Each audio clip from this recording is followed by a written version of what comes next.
BJP के लोगों की, उनकी ट्रोल आर्मी की, उनके सांसदों की, उनके मंत्रियों की, उस इकोसिस्टम की ये झूठ बोलने की गंदी लत कैसे खत्म होगी? लेकिन शायद नहीं खत्म होगी, क्योंकि उस झूठ बोलने के जनक जो हैं वो खुद मोदी जी हैं। खैर, आप राहुल गांधी के बयानों को आज तक काट छाट के चला रहे हैं, अपनी दुकान इसी तरह से कुछ बीजेपी के नेता चला रहे हैं।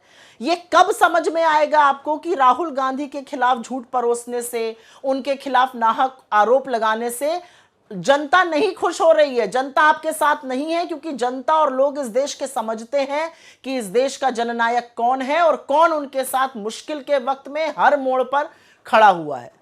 लेकिन क्योंकि झूठा आक्रोश दिखाया जा रहा है तो कुछ बातें बोलनी यहां पे जरूरी है।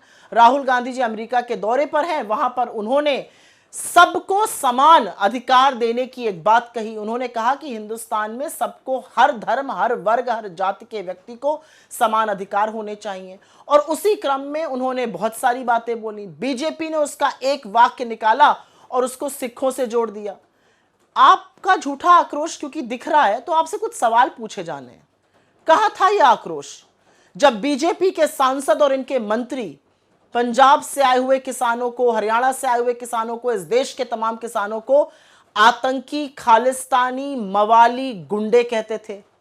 कहां था आपका आक्रोश जब पंजाब से आए हुए किसान, हरियाणा से आए हुए किसान, इस देश के तमाम किसानों में से 750 किसानों की अपने हक के लिए लड़ते हुए शहादत हुई? कहां था आपका आक्रोश जब नरेंद्र मोदी ने किसानों, और वो किसान जो पगड़ी पहने हुए थे, जो पग पहने थे, उनके लिए बड़ी बड़ी चट्टानें खड़ी कर दी, रास्ते खुदवा दिए, तारे और किले गड़वा दी कि वो दिल्ली में एंटर ना कर सके, किलेबंदी कर दी दिल्ली की? कहां था आपका आक्रोश जब आपकी सांसद इस देश के अन्नदाताओं को, इस देश के किसानों को हत्यारा और बलात्कारी कहते हैं?